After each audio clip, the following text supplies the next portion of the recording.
Okay, so I'm going to teach you first, out of all of our shapes, how we are going to add value to a cube. So drawing a cube is pretty simple. It's made up of all parallel lines, which means lines that can go on forever and never cross. These are parallel lines, kind of like train tracks are parallel. So to draw your cube, you're first going to draw one line. I use a ruler so I can have a straight edge. You know, definitely makes it easier. Okay. 2 straight lines, horizontal, 2 straight lines, vertical,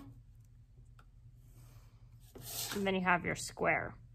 Okay, so next you need to add 3 diagonal lines, one at the bottom corner, one at the top corner, and one over here.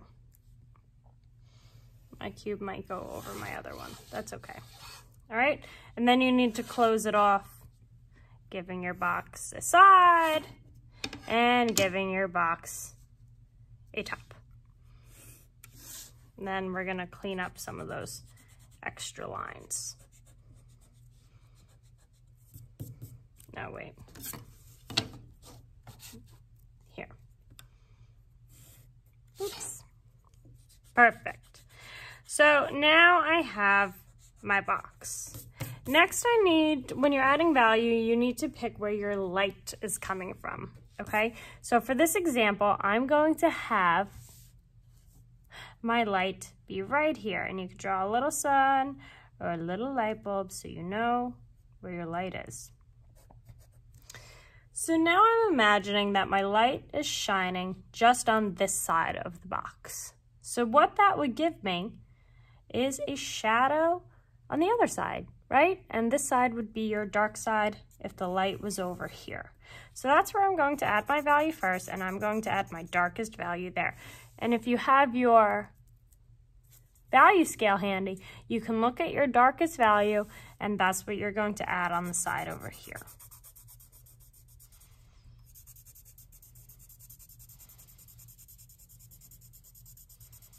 To get it really dark, I'm going to go over it a few times.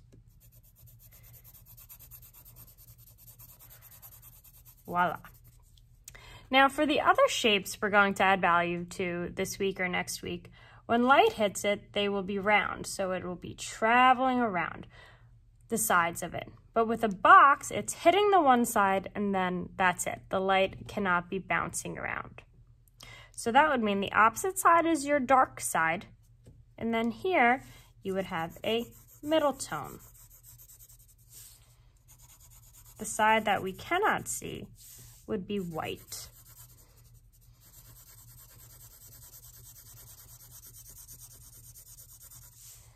Okay, and I'm doing this fairly quickly, but I might blend it out with a paper towel at the end. Okay, so now I have 2 sides done.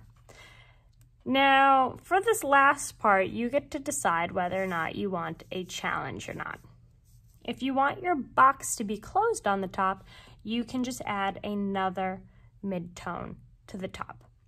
But it would need to be different than this one here. I'm gonna make this one a little darker. But if you want to add a challenge, like I'm going to do right now, I'm going to make it look like my box is open. So how I'm going to do that is I'm going to go to the corner of my box right here and draw a vertical line straight down. See, it gets confusing. You're not drawing a diagonal line, a straight vertical line straight down right here. Now my box looks open with just adding that one simple line. So if I'm imagining that my light is here and it is shining right here, it could not get inside the box. So my box is also going to be dark colors. So I'm going to have the inside side of my box match the same value over here. And this is a little confusing to start, but if you think about it, or if you look at the way light is shining on objects in your house, it's going to become more obvious. Since my light is right here, this other side of my box is also going to be a darker value.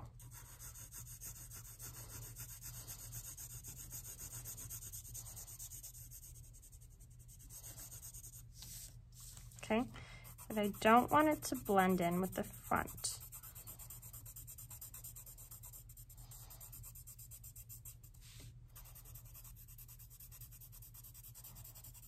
Okay, now there's only one thing left to do. I need to add my shadow. Now my shadow is going to be on the opposite side of my light. So I am going to start out here. It's going to be the side of my box. Shadows start out very dark when they're close to the object casting the shadow, and they slowly get a little lighter as you move away. Okay.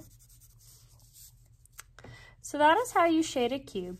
You have the option to, of course, go in just like you did with the value scale and blend this out if you want a smoother look.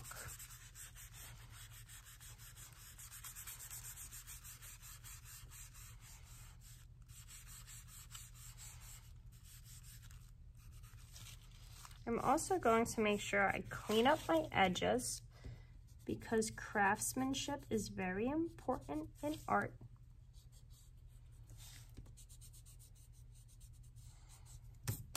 Okay. So that is how we add value to a cube.